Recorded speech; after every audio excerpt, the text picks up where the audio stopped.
हाँ बच्चों, कैसे हो? तो शुरू करते हैं गिड्रोशिया में टिंगो की जादू भरी कहानी। सुबह ही सुबह जादूगर शाबान की खास खबरी खबर लेकर आ जाता है। वो बताता है कि जो दरिंदा आया था उसने जंगल और बाजारों में बहुत से जानवर मार दिए हैं।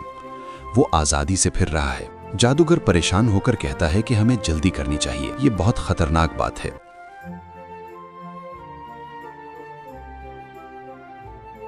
इसलिए वो दरिंदे की तलाश में निकल जाते हैं। जादूगर शाबान अच्छी तरह जानता था कि ये तारीक और घने जंगलात ही ऐसे दरिंदों की छुपने की जगह होते हैं।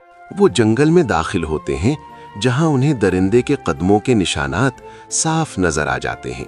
दरिंदे के कदमों के निशानात को देखकर वो आगे बढ़ते हैं। जंगल में एक जगह दरिंदे ने एक दरख्त गिरा दिया होता है। उस पर उसके पंजों के निशान भी होते हैं। गिड्रोशिया के सिपाही जंगल में पहरा दे रहे होते हैं। जादूगर शाबान उनसे पूछता है कि क्या उन्होंने दरिंदे को यहाँ देखा है। उनमें से एक कहता है कि हाँ, मैंने देखा है, वो ड्रैगन की तरह उड़ रहा था।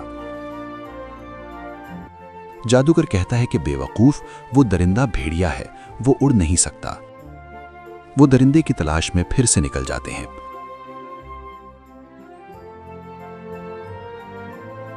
रास्ते में एक किसान गॉब्लिन का घर आ जाता है, जिसके पास बकरियों का बड़ा रेवड़ होता है।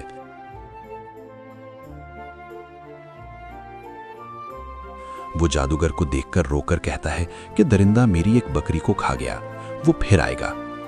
जादूगर कहता है परेशान ना हो, हम उसको ढूंढ लेंगे, वो नहीं बचेगा।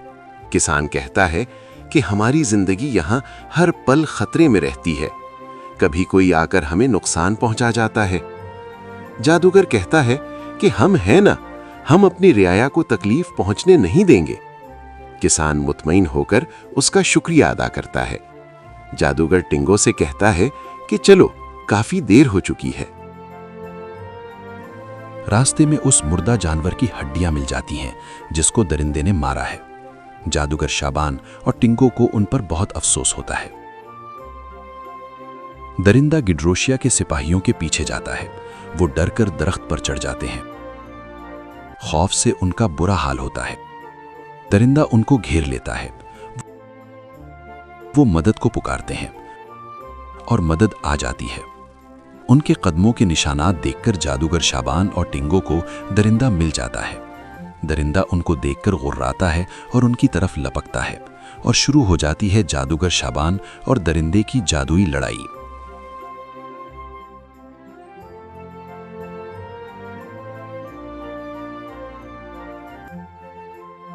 लड़ाई के दौरान अचानक दरिंदा टिंगो को अपने बड़े से पंजे से पकड़ लेता है। अजीब सी जर्द तितलियां अचानक जाहिर हो जाती हैं। तितलियां फटकर जर्द रंग का धमाका करती हैं। दरिंदा तब्दील होकर अपनी असली हालत में आ जाता है। जादूगर शाबान कहता है कि असल कहानी तो अब जाहिर हुई है। जादूगर अपनी ताकत खो चुका होता है। वो खौफ से रोने लगता है, माफी मांगता है कि मुझे माफ कर दो। जादूगर उसको एक जार में कैद कर लेता है। लेकिन जो कुछ इस दरिंदानुमा जादूगर के साथ हुआ वो टिंगो की समझ में अभी तक नहीं आ रहा था। वो जर्द तितलियां और फिर उनका भटकर दरिंदे को खत्म करना और जादूगर को बेनकाब करना। जादूगर शाबान भी सब कुछ जानकर भी अनजान बन रहा था। हाँ, ये तितलियों का मसला उसकी समझ में नहीं आ रहा था। जादूगर शाबान ने टिंगो को बस ये बताया कि अभी तुम यहाँ नए हो, इतना जान लेना ही बेहतर है। लेकिन हैरानी की बात है कि तुझमें एक मुकम्मल जादूगर की ताकत पहले से मौजूद है। इस पर टिंगो काफी खुश हो जाता है। तो हाँ बच्चों, टिंगो अभी नया है लेकिन एक मुकम्मल जादूगर है। आगे बहुत कुछ होगा, साथ रहो।